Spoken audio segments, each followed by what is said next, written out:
오늘 하나님의 말씀 야고보서 말씀 보도록 하겠습니다. 이제 이번 주나 다음 주면 야고보서가 다 끝날 것 같은데요. 야고보서 5장 1절로 6절까지 지금 그럴 때가 아닙니다라는 주제를 가지고 야고보서 5장 1절로 6절 말씀 나누겠습니다. 제가 먼저 1절 읽고 교독하도록 하겠습니다. 들으라 부한 자들아, 너희에게 임할 고생으로 말미암아 울고 통곡하라. 너희 재물은 너희 금과 은은 녹이 쓸었으니 이 녹이 너희에게 증거가 되며 불같이 너희 살을 먹으리라. 너희가 말세에 재물을 쌓았도다. 보라, 너희 밭에서 추수한 품꾼에게 주지 아니한 삭시 소리를 지르며 그 추수한 자의 우는 소리가 만군의 주의 귀에 들렸느니라. 너희가 땅에서 사치하고 방종하여 살육의 날에 너희 마음을 살찌게 하였도다. 함께 읽습니다. 너희는 의인을 정죄하고 죽였으나 그는 너희에게 대항하지 아니하였느니라. 아멘. 우리가 신앙생활하면서 이게 어려운 이유가 있습니다.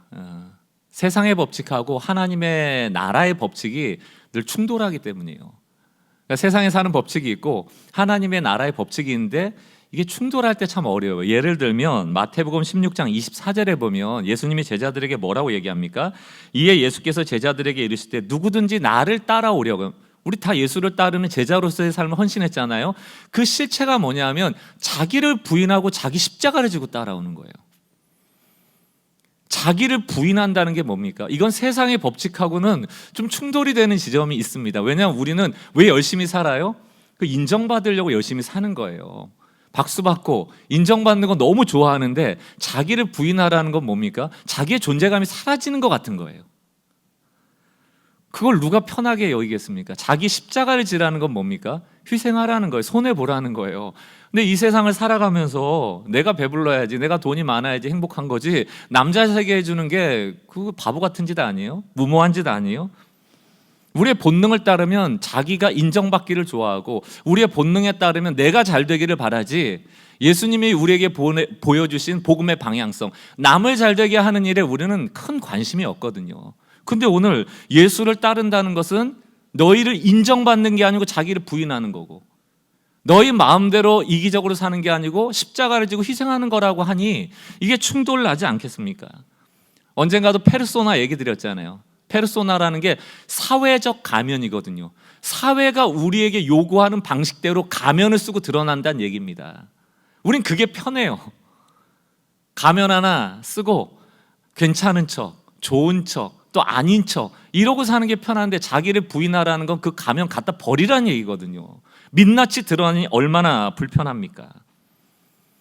자기를 부인하고 싶지도 않고 그 무거운 십자가를 지고 싶지도 않은데 예수는 따라야겠고 늘 충돌이 나는 거예요. 그럼 도대체 자기를 부인하고 십자가를 지라는 이 스토리에는 어떤 내용이 포함이 되어 있는가? 조금 더 이야기를 보겠습니다. 마태복음 16장 21절. 이때로부터 예수 그리스도께서 자기가 예루살렘에 올라가 장로들과 대제사장들과 서기관들에게 많은 고난을 받고 죽임을 당하고 제3일에 살아나야 할 것을 제자들에게 비로소 나타내시니. 22절 뭐라고 되어 있습니까? 예수님이 십자가에 죽는다는 얘기를 듣자마자 베드로가 예수를 붙들고 항변하니 주여 그리 마옵소서. 이 일이 결코 주께서는 일어나서는 안 됩니다. 여러분, 붙들고 항변했다는 원어적 의미는 안 됩니다 예수님이 아니에요. 꾸짖었다 이 뜻입니다. 예수님이 세상 물정 모르시네. 정신 차려요 예수님. 그럴 때가 아니에요 지금. 죽으면 안 돼요. 어찌 보면 죽지 마. 어디 죽으려고 그래. 정신 차려. 이 얘기하는 거예요. 꾸짖는 거예요. 예수님은 하나님의 소명을 가지고 자기를 부인했잖아요. 하나님의 본체를 버리고 십자가를 지셨잖아요. 그 일을 통하여 인류를 구원해 내시려고 하는데 베드로 입장에서 보면 도저히 이해가 안 되는 거예요. 아니 이 바보 같은 짓이지. 인기도 많아요 지금 대중들에게. 막 치유 사건도 일으키고 기적도 일으키고 먹을 것도 주고, 이게 사람들 모아서 권력이 되면 로마도 무너뜨리고 하나님이 통치하시는 나라도 빨리 드러낼 수 있고, 게다가 꽉 먹고 알 먹고 우리가 예수님 옆에 붙어 있었으니까 예수님 왕좌에 올라가면 우리는 우의정 영의정 좌의정 다 맞고 우리도 행복해지는 거 아니? 근데 지금 죽다니 이게 바보 같은 짓 아니냐고. 이게 항변한다는 의미입니다. 그때 베드로를 보고 예수님이 뭐라고 말씀하세요? 23절 예수께서 돌이키시며 베드로에게 이르시되, 그 수제자였는데, 3년을 따라다니는 사랑하는 제자였는데, 베드로야, 너가 사탄이다. 너가 사탄이다. 내 뒤로 물러가라. 너는 나를 넘어지게 하는 자로다. 내가 하나님의 일을 생각하지 않고 사람의 일을 생각하는도다. 하나님의 일은 자기를 부인하고 십자가 지는 일이고요, 사람의 일은 그 일이 바보 같아 보이는 거예요. 하나님의 일은 영원히 남는 일입니다. 사랑하는 일, 이런 거예요. 사랑하는 이런 건 안 없어져요. 근데 사람의 일은 다 사라질 거예요. 엔트로피 법칙이라는 과학적 용어가 있잖아요. 저는 뭐 전문가는 아니니까 여기에 대해서 더 자세하게 얘기는 안 하겠지만 한번 찾아보세요. 이런 겁니다.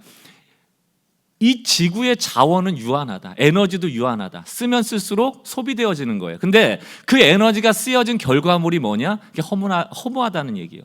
소멸한다는 얘기입니다. 의미가 없어지. 이게 엔트로피가 증가한다는 의미예요. 예를 들면 나무가 타요. 우리에게 열을 발산하잖아요. 열이라는 에너지가 나오잖아요. 그러나 나무가 다 그 에너지를 소비하고 나면 뭐가 돼요? 재가 되죠. 이게 엔트로피가 증가하는 거예요. 에너지를 써서 엔트로피가 증가한다는 것은 소멸하는 방향으로 인생은 간다는 얘기입니다. 아이들 에너지 많죠? 지금 애들처럼 여러분 뛰놀 수 있습니까? 우리 에너지가 점점 소멸돼 가고 있거든요. 근데 막 5살짜리 남자애는요, 안 지쳐요. 집안을 뛰어다니면서 방마다 에너지를 쏟고 나면 여러분 거실 어떻게 됩니까? 그 애들 방 어떻게 돼요? 깨끗해요? 난장판이죠? 엔트로피가 증가하는 거예요. 엔트로피는 무질서로 가게 돼 있습니다. 소멸하고 무질서로 가요. 과일 어떻게 됩니까? 내버려두면 썩죠? 뜨거운 물이 내버려두면 어떻게 됩니까? 식죠? 이게 다 엔트로피 법칙이에요. 이 세상에 생명이 있다라는 것은 다 사라진다는 얘기입니다. 다 사라져요. 그래서 창세기 3장 18절, 땅이 너에게서, 아담과 하와가 범죄한 이후에 어떤 결과가 나옵니까? 가시덤불과 엉겅퀴를 낼 것이다. 우리에게 좋은 게 안 나와요. 내가 먹을 것은 밭의 채소인즉 19절, 너가 흙으로 돌아갈 때까지 얼굴에 땀을 흘려야 먹을 것이니 것을 먹으리니, 에너지 막 쏟죠. 내가 그것을 취함을 입었음이라. 에너지 열심히 쏟고 먹을 것 열심히 찾아다니고 돈 열심히 벌고 마지막이 뭐예요? 너희는 흙이니 흙으로 돌아갈 것이라. 소멸이에요.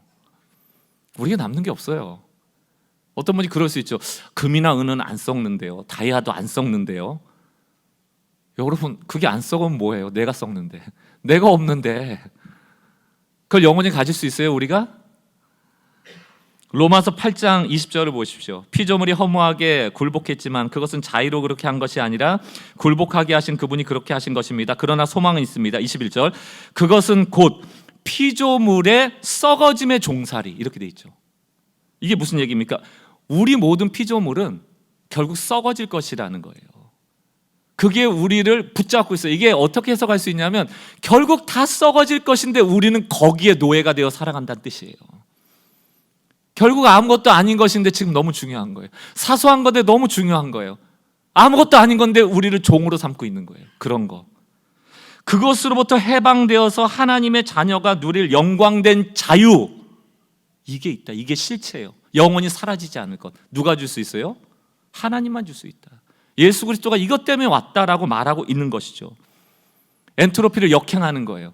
엔트로피를 역행했던 가장 대표적인 사건이 뭡니까? 십자가라는 죽음, 소멸되었지만 소멸되지 않는 부활, 이게 대표적인 거예요. 하나님은 엔트로피에 순응하는 분이 아닙니다. 하나님 역행하실 수 있죠. 그 하나님의 역행을 따라 사는 길을 믿음의 길이라고 얘기하는 것이고, 믿음의 사람들은 기꺼이 세상을 거절하고 하나님 나라 일을 생각하며 살았다는 얘기입니다. 어느 정도까지? 히브리서 11장 36절입니다. 히브리서, 또 어떤 이들은 조롱과 채찍질뿐만 아니고 결박과 옥에 갇히는 시련도 받았고, 37절, 돌로 치는 것과 톱으로 켜는 것과 시험과 칼로 죽임을 당하고 양과 염소의 가죽을 입고 유리하여 궁핍과 환난과 학대를 받았다. 왜 그랬습니까? 38절, 이런 사람은 세상이 감당하지 못했다. 믿음의 사람들은요, 세상의 법칙에 지배를 안 받아요. 사람의 일보다 하나님의 일에 더 관심 있는 사람들입니다.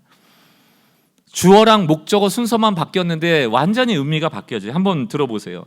어떤 사람은 세상을 감당하지 못했다. 이게 엔트로피에 정확히 지배를 받고 살아가는 사람들이에요. 그러나 믿음의 사람들은 어떻습니까? 어떤 사람을 세상이 감당하지 못했다. 이게 히브리서 11장 38절의 해설이거든요. 믿음으로 엔트로피를 역행한 사람들, 하나님을 의지했던 사람들, 예수의 부활을 소망했던 사람들, 부활을 보는 사람들은 십자가를 바라봅니다. 부활이 없는 사람은 십자가가 끝이죠. 그러니까 두려운 거예요. 하나님께 항변하는 거예요. 말리는 거예요. 오늘날은 다른가? 오늘날도 예수님은 계속 십자가에 못 박히고 있죠. 왜? 우리는 하나님이 아름답게 보는 걸 아름답게 안 봐요. 자기를 부인하는 게 아름답지 않고요, 십자가 지는 게 아름답지 않아요. 왜? 하나님이 일으켜 주실 걸 믿지 않아요. 부활을 믿지 않습니다. 사람의 일은 늘 무질서와 부패와 절망으로 결국 사라질 것들로 나갑니다. 그러나 하나님의 일은 영원한 것이에요. 사도 바울은 이 영원을 보았기 때문에 기꺼이 자기를 부인하고 십자가를 지는 겁니다. 내 앞에 놓여진 기쁨을 아는 사람들만이 믿음의 여정을 걸을 수 있는 것이죠. 결국 우리가 살아가면서 결국 사라질 것인데 우리를 노예 삼고 있는 대표적인 게 돈이에요. 돈입니다. 여러분, 돈 가지고 천국 가나요? 우리가 죽을 관에 돈을 준다고 그게 무슨 의미가 있어요? 노잣돈이라면서요. 그거 가지고 천국 들어가는 사람이 어디 있습니까? 다이아 가지고 들어갑니까? 금과 은을 가지고 들어갑니까? 다 내 손에서 사라지는 것들이죠. 이 엔트로피의 영향을 가장 잘 알았던 인물 중에 한 사람이 이스라엘의 가장 부유했던 풍요로웠던 왕인 솔로몬입니다. 솔로몬은 다 가졌어요. 지혜로웠고 물질도 많았고 권력도 있었고 힘도 있었습니다. 땅도 넓었고요. 그러나 이 솔로몬이 그 지혜를 가지고 세상을 봤던 그 글이 전도서 아닙니까? 전도서 1장 2절 읽으면 마음이 쭉 가라앉아요. 살 소망이 안 생겨요. 뭐라고 되어 있습니까? 전도자가 이르되 헛되고 모든 것이 헛되고 그 얘기예요. 헤벨이라는 히브리어입니다. 이게 숨결이라는 뜻이에요. 제 숨이 어디로 갔어요? 보여요? 모든 것이 헛되니 모든 것이 헛되도다. 헤벨. 모든 것을 가졌는데 내 손에 없다라는 얘기예요. 허무하다는 얘기예요. 숨결과 같다는 걸 깨달은 거예요. 게다가 내가 다 가졌는데 없는 것처럼 느껴질 뿐만이 아니고 지혜자로서 또 하나 깨달은 게 있는데 전도서 3장 11절입니다. 하나님이 모든 것을 지으시되 때를 따라 아름답게 하셨고 또 사람들에게 영원을 사모하는 마음을 주셨다. 이 마음이 없으면 우리 이 땅만 생각하며 살아가도록 돼 있는 거예요. 그런데 지혜자가 깨닫고 나니까 모든 것이 있는데 내 손에 없어. 결국 사라질 거야. 우리는 유한해. 게다가 영원이라는 게 있는데 내 손에 없는 거예요. 그러니까 소망한다라고 돼 있잖아요. 그걸 갖고 싶은 거예요. 내 손에 있는 것은 사라질 것이고 영원히 남을 것은 내 손에 없고, 이것을 깨달았을 때 이 솔로몬은 전도서 12장 결론에서 이런 고백을 합니다. 13절입니다. 일의 결국을 다 들었으니 뭡니까? 모든 것이 헛것이고 영원한 것은 나에게 없으니 하나님을 경외하라. 그 명령을 지켜라. 이것이야말로 모든 인간의 본분이니라. 이걸 현대인의 성경으로 좀 원어적으로 설명을 하면 모든 사람의 본분이란 뜻은 이것이야말로 인생의 모든 것이니라, 이렇게 얘기를 합니다. 내가 모든 것을 가졌지만 사실은 갖지 못한 것이고 진짜로 가져야 될 것은 나에게 없으니 나는 여호와만을 경외할 것이고 이것이 내 인생의 전부구나 라는 것을 깨닫게 되는 거예요. 하나님께로 돌아가는 겁니다. 하나님의 일을 생각하는 거예요. 결국 그분께 영원한 것이 있음을 인정하는 거죠. 사랑하는 성도 여러분, 이 헤벨이라는 헛되다라는 단어가 복수형으로 쓰이면 구약에서 우상이란 뜻이에요. 그러니까 헛된 마음이 계속 있으면요, 하나님을 찾지 않고 내가 좀 뭔가 이 빈 마음을 채우려고 헛된 것 계속 쫓아가다 보면 그것들이 다 우상인 거예요. 예레미야 2장 5절에서 세 번역에서 이렇게 얘기합니다. 나 주가 말한다. 너희의 조상이 나에게서 무슨 허물을 발견하기에 나에게서 멀리 떠나가서 헛된 우상을 쫓아다니며 자신들도 허무하게 되었느냐. 이걸 좀 직역하면 이런 겁니다. 헛된 것을 쫓는 자는 헛된 존재가 된다. 우리는 돈 쫓아가고 성공 쫓아가고 명예 쫓아가면 내가 제법 괜찮은 사람이 될 줄 알았는데, 하나님 없는 돈, 하나님 없는 풍요, 하나님 없는 성공, 하나님 없는 권력은 나 역시 헛된 존재, 헤벨이라는 존재로 우리를 허무하게 만든다는 얘기예요. 오늘 야고보서는 돈에 대한 얘기를 하는 겁니다. 가장 대표적이에요. 결국 사라져버릴 것인데 우상시 삼는 사람들을 향하여 영원한 하나님을 바라보라고 우리를 권면하고 있는 것이죠. 특별히 부자들에 대한 경고입니다. 오늘 이곳에 모인 사람들 중에 부자가 뭐 얼마나 있어야 부자고 얼마나 없어야 가난한지 우리는 뭐 기준을 잘 모릅니다만, 성경을 보면 부자들에 대해서 늘 경고를 합니다. 오늘 이 야고보서의 대지를 좀 설명하기 전에 이 가난과 부자에 대한 성경적 얘기를 조금 해야만 여러분들 이해가 쉬울 것 같아요.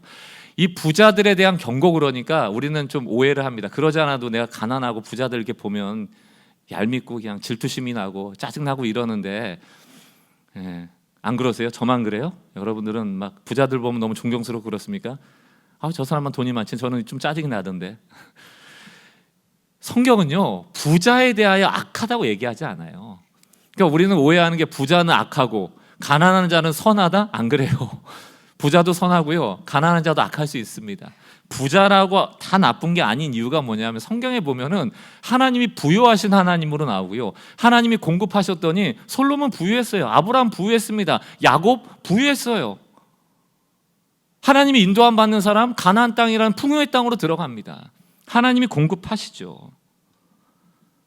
우리가 여기서 깨달아야 될 건 뭐냐면, 가난하게 살지 않으려면 어떻게 해야 된다는 원리를 찾거나, 우리가 부자가 되려면 어떻게 해야 된다는 성경적 원리를 찾고, 이게 중요한 게 아니고요, 모든 것이 하나님께로 온다라는 의미를 명확히 알고 계셔야 돼요. 부자세요?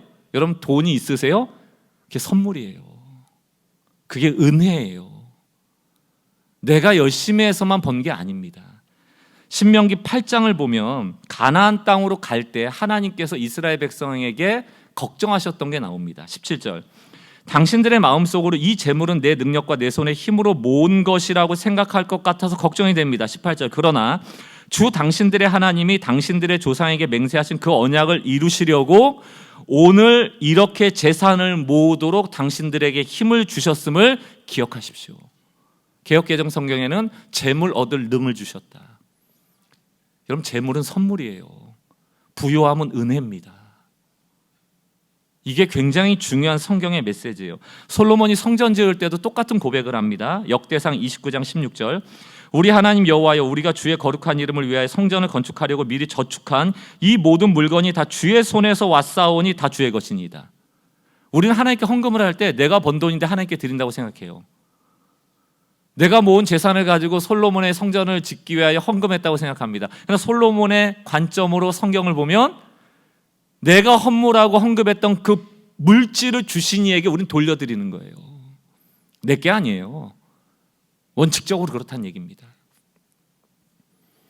그러나 하나님 모두를 부자로 만들어주지는 않아요. 사무엘의 어머니였던 한나의 기도에는 이런 내용이 나옵니다. 사무엘상 2장 7절, 여호와는 가난하게도 하시고 부하게도 하시고 낮추기도 하시고 높이기도 하시고, 이유는 없어요. 하나님의 주권이에요. 누군가에게 부요함이 필요하다면 부요함도 주시고요, 저 인간은 좀 낮춰야겠다 하면 그 부요함을 뺏기도 하시고요, 교만한 자를 낮추고 겸손한 자를 높이고, 하나님의 주권 안에 다 있는 겁니다. 가족과 재산, 심지어 자신의 건강까지 모든 것을 잃었던 욥의 고백을 보십시오. 욥기 1장 21절, 이르되 내가 모태에서 알몸에서 나왔사온즉 또한 알몸이 그리로 돌아가올지라, 주신 이도 여호와시오 다시 거두시는 이도 여호와시오니 여호와 이름이 찬송을 받으실지니이다 하고, 욥이 원망하고 하나님께 범죄하지 않아요. 입술로 주신 이도 여호와시오, 이 주신 것을 취하시는 이도 여호와십니다. 신앙 고백을 하죠. 우리는 늘 뭐가 궁금하냐면 어떻게 하면 부자 될까? 어떻게 하면 가난하게 안 될까? 성경에서 혹시 그런 원리가 있나? 뭐 엉뚱한 거 찾은 다음에 조금 뭐 일 잘 안 되면 내가 죄져서 그런가? 조금 뭐 물질적으로 편해지면 내가 하나님한테 잘해서 그런가? 늘 권성징악, 늘 인과응보, 하나님을 그렇게 편협하고 축소하려는 마음이 있습니다. 그러나 우린 몰라요. 왜 야곱인지, 왜 다윗인지, 왜 솔로몬인지. 마이클 샌들 교수가 쓴 공정하다는 착각, 예전에 강의 듣다 보니까 그런 얘기를 하더라고요. 이 세상 공정하지 않다. 그러면서 예를 들었던 게 프로 농구 선수, 미국의 프로 농구 선수들 여러분 얼마 받는지 아세요? 연봉이? 한번 찾아보세요. 400억 뭐 이런 거 여러분 숫자가 1년에 400억을 받는 게 무슨 뜻이에요, 그게? 좀 알아봤으면 좋겠는데 그냥 저한테 숫자예요. 미국 투포한 국가대표 선수는 1년에 얼마 벌까요? 미국의 프로 농구 선수가 흘리는 땀만큼 국가대표 투포한 선수는 땀 안 흘립니까? 운동량이 적을까요? 똑같이 열심히 하거든요. 똑같이 땀 흘리거든요. 근데 누구는 400억을 벌어요. 누구는 투포한 선수가 누군지도 몰라요. 공정합니까? 열심히 산다고 돼요? 그 얘기를 하더라고요. 그러니까 어떤 기업가는 자기가 이 위치에 와서 보니까 돌아보니 그때는 열심히 해서 자기가 성공한 줄 알았대요. 근데 나중에 운이었대요. 90%가 운이었다라고 얘기하면서 다시 수정하더라. 아니요, 99%가 운이었습니다. 이게 그냥 뭐 운이 있구나 이런 메시지가 아니고 그만큼 이 세상에 우리가 열심히 산다고 공정하다고 느끼면서 최선을 다한다면 된다라고 한다면 이 세상이 얼마나 쉽겠습니까? 그러나 그렇지 않다. 그런 의미에서 누가 부자가 되고 누가 가난한 자가 되는지에 대하여 우리가 성경을 통해 일일이 알 수는 없습니다. 그런데 성경이 아주 분명하게 말하고 있는 것은 있어요. 첫 번째는 하나님께로부터 물질이 온다는 것. 두 번째는 그 물질로 가난한 자들 어떻게 대해야 되는지에 대해서는 분명히 나와 있어요. 우리가 아는 건 이겁니다. 하나님 우리에게 물질을 주시고 그 물질이 있다면 어떻게 가난한 자에게 나누어야 하는가. 신명기 15장 말씀은 면제년, 안식년에 대한 얘기를 합니다. 이스라엘 백성은 노예를 삼았더라도 어떤 전답을 담보로 삼았더라도 7년째가 되는 날은 다 돌려줘야 됩니다. 그게 이제 안식년이잖아요. 면제년이란 말이에요. 9절 말씀 보세요. 삼가 너는 마음에 악한 생각을 품지 마라. 어떤 생각이 악한 생각입니까? 7년 동안 6년 동안 내가 다 소유하고 있었는데 안 주고 싶은 거죠. 이거 내 건데 저 사람 내 노예인데 저 노동력 쓰면 내가 더 많이 벌 수 있는데 이게 악한 마음이에요. 돌려주라는 얘기 하고 있습니다. 자, 곧 이르기를 일곱째 해 면제년이 가까워왔다 하고 내 궁핍한 형제를 악한 눈으로 바라보며 아무것도 주지 아니하면 그가 너를 여호와께 호소하리니 그것이 너에게 죄가 되리라. 10절 너는 반드시 그에게 줄 것이요 줄 때는 아끼는 마음을 품지 말고 다 주란 얘기예요. 이로 말미암아 내 하나님 여호와께서 내가 하는 모든 일과 내 손에 닿는 모든 일이 내게 복이 되게 하겠다. 우리는 소유가 많아진 복이라고 생각하죠. 그러니까 더 모으고 더 쌓으려고 하잖아요. 하나님의 원리는 뭡니까? 주라는 거예요. 돌려주라는 거예요. 그것이 너에게 복이 되게 하겠다. 이게 엔트로피 법칙의 역행이라니까요. 이상한 법칙인 거예요. 하나님 나라 법칙은. 11절 땅에는 언제든지 가난한 자가 그치지 아니하리니. 하나님 다 부자 만들어 주세요. 하나님 능력인데 왜 자꾸 가난한 자 주세요? 고난 주세요. 이건 나쁜 거예요. 하나님 저는 가난하기 싫어요. 우리들 그게 기도 제목이잖아요. 하나님이 아시는 거예요. 가난한 자가 이 땅에 그치지 않겠다. 그러므로 내가 네게 명령하여 이르노니 너는 내 땅 안에 내 형제 중에 곤란한 자와 궁핍한 자에게 내 손을 펼치라. 우리가 인류를 구원할 수 있습니까?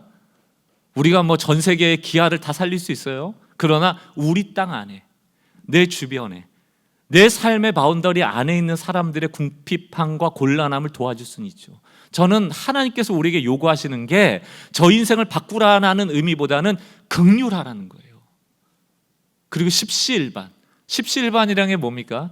말 그대로 내가 밥이 있어요. 거기에 한 숟갈을 떠서 한 공기에 넣으면 10사람의 한 숟갈이 한 공기가 된다는 뜻입니다.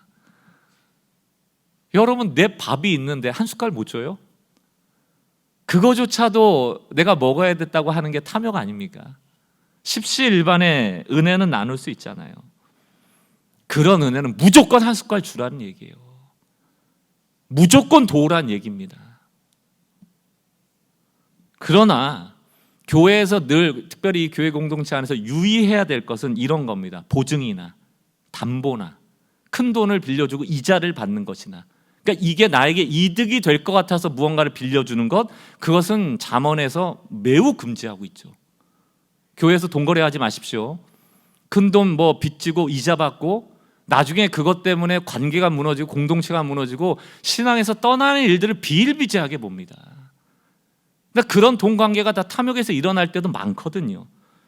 그래서 우리는 이런 돈을 줄 때 이런 마음으로 주세요. 이거 못 받아도 저 사람 관계 상하지 않을 정도 주시면 돼요. 이게 원칙입니다. 힘들어하니까.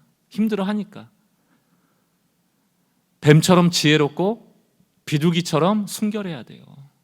우리에게 그런 기도가 필요한 것입니다.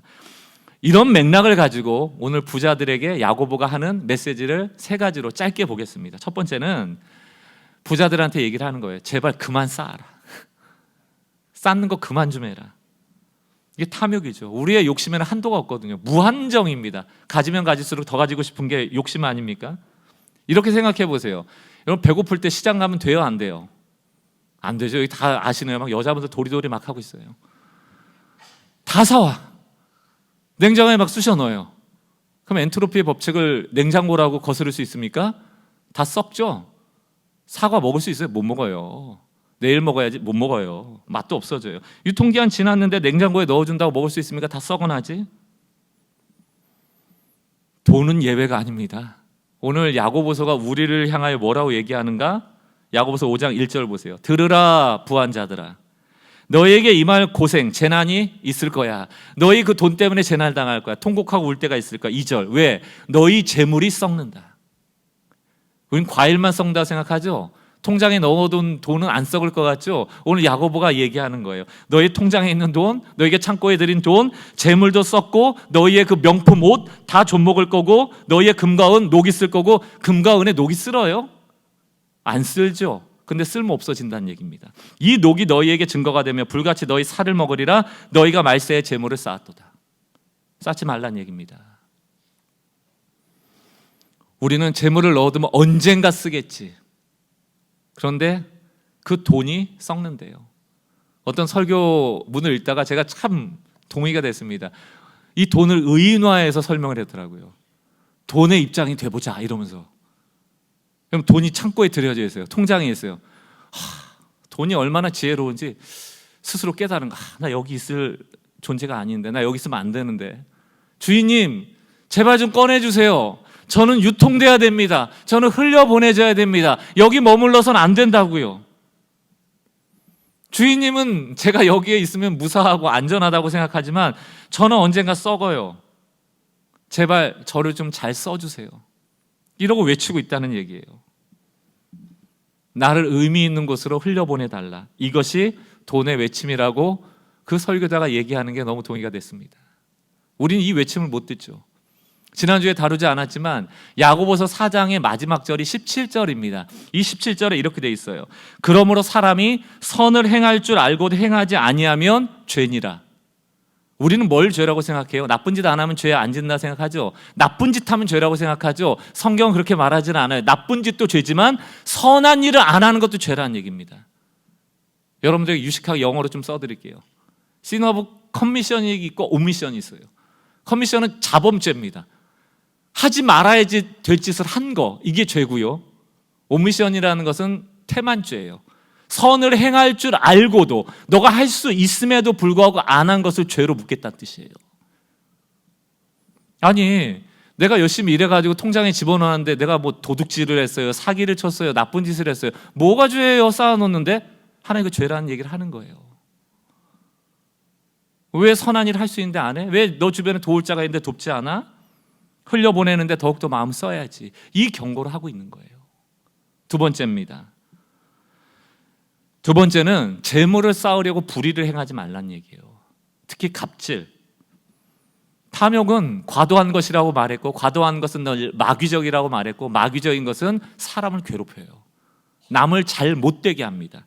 야고보서 5장 4절을 보십시오. 보라, 너희 밭에서 추수한 품꾼에게 주지 아니한 삭시 소리를 지른대요.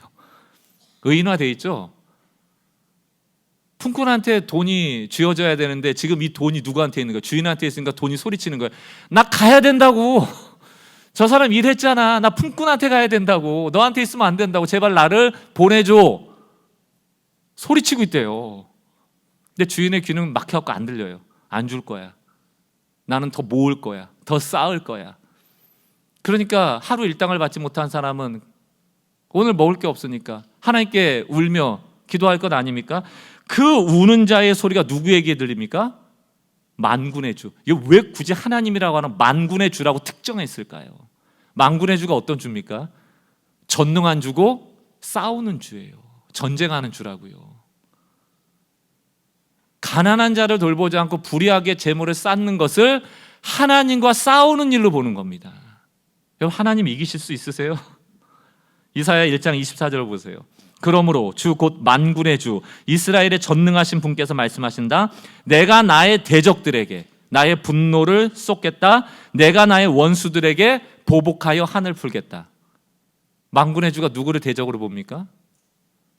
품삯을 안 주는 그 주인, 쌓아두고 유통하지 않는 그 주인, 하나님을 대적하는 자로 보겠다는 겁니다. 성경이 뭘 얘기합니까? 하나님과 싸워서 이길 수가 없어요. 백전백패예요. 우리는 하나님의 편에 서야지 하나님과 등을 지거나 하나님과 척을 지면 안 된다. 경고하는 겁니다. 하나님의 편에 서지 않는 부자들이여 너의 삶이 안전하지 않다.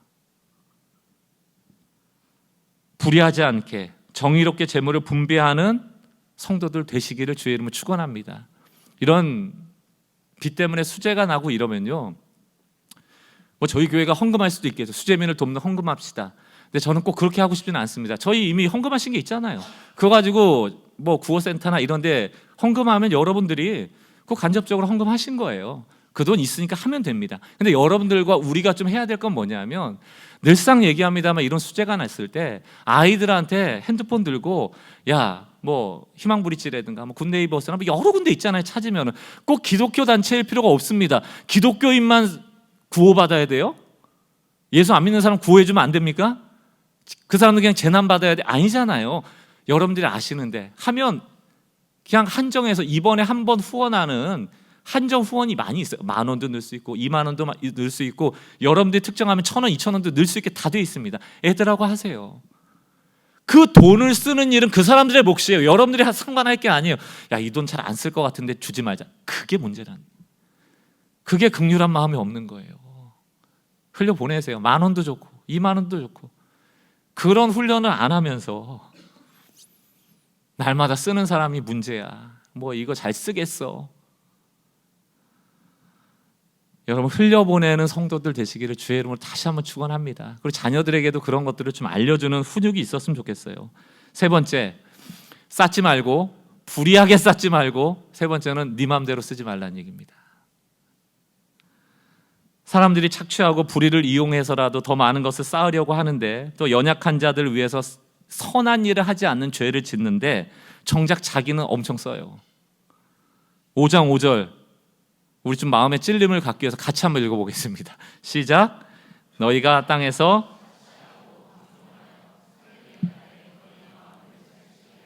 우리 다이어트 늘 하죠. 몸매 뭐 이뻐해져야 돼. 마음의 살이 디룩디룩 쪘는데, 마음의 살이 쪘다는 게 뭡니까? 탐욕. 마음의 살 뺄 생각은 안 합니다. 마음의 살이 디룩디룩 찌면은 나오는 게 사치래요. 방종이래요. 내 돈인데 내가 마음대로 쓰지. 가난한 사람이 옆에 있던 말던, 저 사람이 힘들어 죽던 말던, 나는 내 살 거 사고 내 돈인데 뭐 네 마음대로 쓰지 말래. 왜? 돈이 은혜라니까요. 돈이 하나님께로 오는 거라니까요. 돈은 은사적인 거예요. 하나님의 선물처럼 주신 거예요. 사치하라고 주신 게 아니라고 경고하는 겁니다. 우리 몸이 살이 찌면 뺄 수나 있죠. 보이니까. 남들한테 흉보일까 봐 열심히 빼요. 마음의 살은 안 보여요. 은혜를 여러분들이 소유해 버리잖아요. 그럼 은혜가 비만이 됩니다. 그 영적인 상태는 매우 비참해진다. 그러니까 우리가 은혜 많이 받았으면 은혜는 흘려보내. 이 영적인 다이어트도 필요한 거예요. 좀 특히 한국 교회는 이게 은혜는 그냥 나한테 은혜 주시오. 은혜 비만증 환자들이 얼마나 많은지. 그러지 말자고요. 게다가 내가 가진 것을 자기를 위해서 쓰는 매우 극단적으로 안 좋은 예를 또 하나 들었는데 그게 바로 법정입니다. 5장 6절. 너희는 의인을 정죄하고 죽였다. 이렇게 돼 있어요. 무전유죄, 유전무죄. 그거 안 되잖아요. 나는 돈이 있다는 이유로 법을 피해가고 누군가에게 덤탱이를 씌워서 의인을 죽이는 일이 무엇을 통해서 일어나고 있습니까? 돈을 통해서 일어나고 있다라고 경고하는 거예요. 돈이 있으니까 주저하지 않고 이런 일까지 쓰는 것 아닙니까? 그때 그 약한 자, 대항하지도 못하고 저항하지도 못하고 감옥 가는 자들, 그들의 울음소리가 만군의 주에게 들려지면 그 역시 하나님을 대적으로 삼고 살아가는 매우 위험한 인생이 된다라고 경고하고 있는 것입니다. 오늘 야고보가 세 가지를 얘기하면서 얘기할 때마다 우리가 주목하라고 강조하는 구절이 있는데 그게 바로 3절과 5절입니다. 한번 보세요. 너희의 금과 은이 녹이 쓸었으니 이 녹이 너희에게 증거가 되며 불같이 너희의 살을 먹으리라. 너희가 언제 재물을 쌓았다고요? 이게 문제라는 거예요. 말세라는 건 뭡니까? 너희가 쥔 거 다 없어져. 다 사라져. 그건 영원한 거 아니야. 지금 말세가 더욱더 가까워지고 있는데 지금 재물을 쌓아 뭐 하려고 그 얘기하는 거예요. 그래서 오늘 설교 제목이 뭡니까? 지금 이럴 때가 아니라니까요. 모을 때가 아니라니까요. 사라질 것에 대하여 경고를 받고 흘려보낼 때라고 말하고 있는 겁니다. 5장 5절을 보세요. 너희가 땅에서 사치하고 방종하고 있는데 어느 때가 다가오고 있습니까? 살육의 때라는 게 뭡니까? 심판의 때가 오고 있다는 얘기예요. 너희가 이럴 때니 묻고 있는 거예요. 하나님께서는 말씀하셨습니다. 말세에 자기를 사랑하며 돈을 사랑하며. 디모데를 통하여 디모데전서 6장에 뭐라고 얘기합니까? 돈을 사랑함이 일만하게 뿌리가 된다. 얼마나 돈이 우상화되기 쉬우면 예수님조차도 너희가 하나님과 돈을 겸하여 섬기지 말 것을 이야기했겠냐고요. 디모데전서 6장 7절과 8절을 보십시오. 우리가 세상에 아무것도 가지고 온 것이 없음에 욥의 고백 아닙니까? 알몸으로 와서 알몸으로 돌아가는 것. 또한 아무것도 가지고 가지 못하리니 우리가 먹을 것과 입을 것이 있은즉 족한 줄 알라. 참 힘들죠.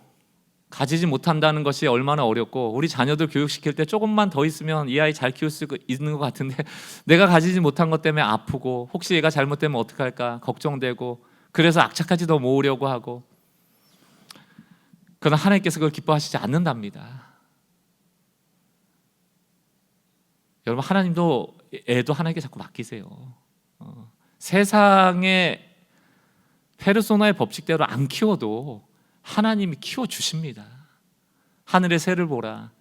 그는 새벽에 일어나서 먹을 것을 구하러 다니지 않아요. 새들이 새벽 2시에 갑자기 혼자 일어나가지고 하나님 벌레 안 주실지도 모르니까 벌레 좀 잡아다 창고에다 드려야겠다. 그럼 그 미친 새예요.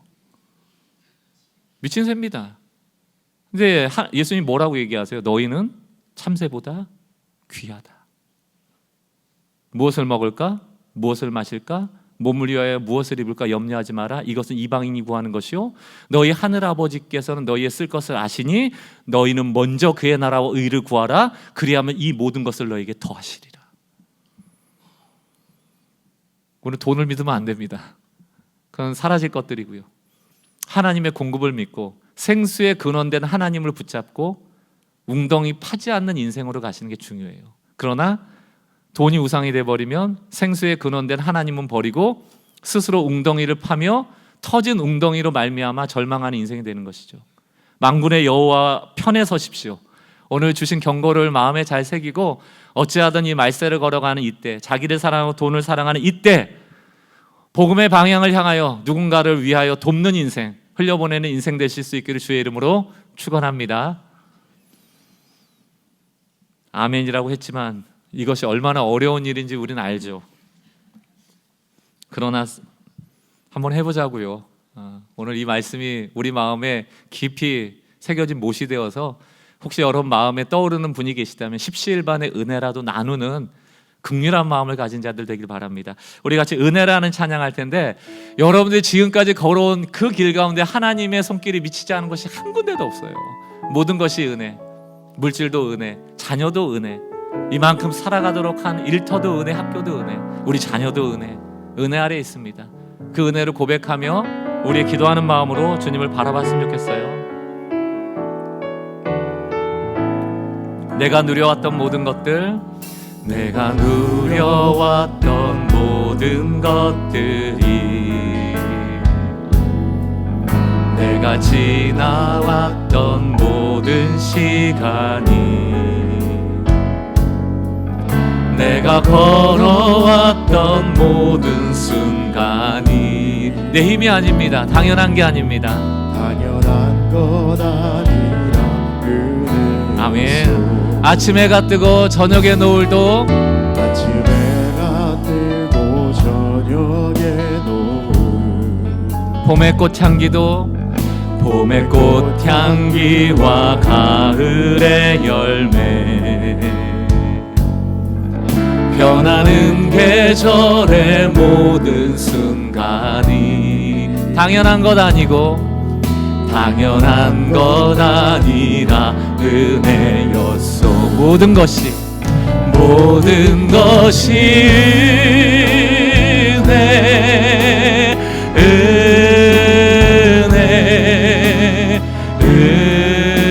은혜 한없는 은혜 내 삶에 당연한 것 하나도 없었던 것은 모든 것이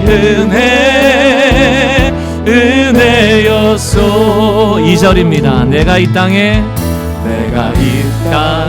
태어나 사는 것 어린아이 때부터 지금까지 어린아이 시절과 지금까지 숨을 쉬며 살며 꿈을 꾸는 삶 당연한 것 아니라 은혜였소. 우리는 하나님의 자녀들입니다. 내가 하나님의 자녀로 우리는 참새보다 귀합니다. 주님이 돌보십니다. 오늘 찬양하고 예배하는 삶 복음을 전합시다. 복음을 전할 수 있는 축복 우리의 삶에 하나님의 선하심이 드러나길 원합니다. 당연한 것 아니라 은혜였어. 주님께 고백합니다. 모든 것이 은혜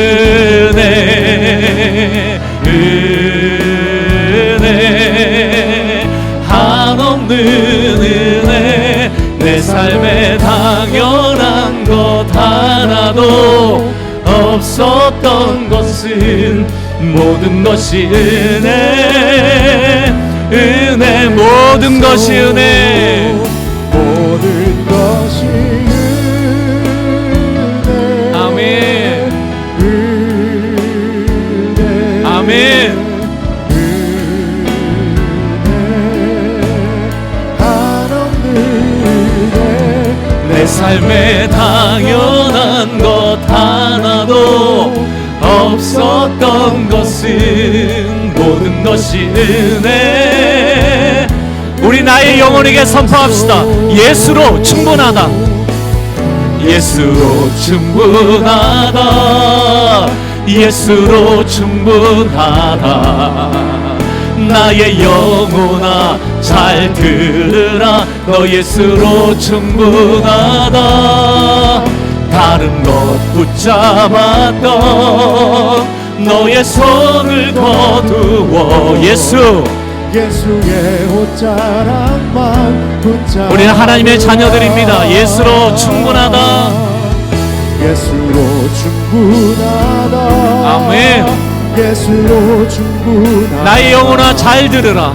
나의 영혼아 잘 들으라. 너 예수로 충분하다. 헛된 것을 버리고 다른 것 붙잡았던 너의 손을 거두어 가장 귀하신 우리 마지막으로 다시 한번 선포합시다. 나는 예수로 충분합니다. 우리는 하나님의 자녀들입니다. 예수로 충분하다. 예수로 충분하다. 나의 영혼아 잘 들으라. 너 예수로 충분하다. 다른 것 붙잡았던 너의 손을 거두어 예수의 옷자락만 붙잡으라. 이제 같이 한번 말씀 붙잡고 우리 결단하는 기도할 텐데요. 이게 평생의 싸움입니다. 우린 이미 돈이 어떠한 기능이 있는지, 얼마나 중요한지 체험적으로 알고 있어요. 그것이 없을 때 얼마나 불편한지 우린 체험적으로 압니다. 그래서 가질 때 평안하고 없을 때 불안하고, 유대의 격언 중에 돈을 지배하라. 그러면 그 돈이 너에게 충성스러운 종이 될 것이고, 그러나 돈의 지배를 받으면 그 돈은 너의 인생의 폭군이 된다는 얘기가 있어요. 꼼짝도 못합니다. 예수로 충분하고 하나님의 자녀로 공급받고 있음을 우리가 신뢰하지 못한다면 우린 계속 웅덩이 팔 거고요, 웅덩이에 쌓을 거고요, 내가 원하는 사치할 거고요, 남에 대한 긍휼을 그 마음이 없을 겁니다. 그러나 주님께서 우리에게 원하시는 것은 오늘 말씀을 통해 다 들었어요. 바른 삶이 어떤 삶인지, 이 말세를 살아가는 삶의 자세가 어때야 되는지 들었습니다. 오늘 이 마음 품고 회개하고 다시금 하나님의 일을 생각하는, 방향을 향하여 재헌신하는 은혜가 있기를 바랍니다. 모든 것이 은혜예요. 하나님으로부터 왔습니다. 내 것이라 주장하는 순간부터 하나님과 척을 지는 거예요. 오늘 주님 앞에 겸손한 기도로 나갑시다. 주님 감사합니다. 은혜 주셔서 감사합니다. 은혜를 흘려보내는 인생 되게 하옵소서. 하나님이 보이지 않지만 우리의 섬김을 통하여 하나님의 나라가 드러날 수 있도록 우리의 삶을 사용하여 달라고 같이 한번 기도하겠습니다.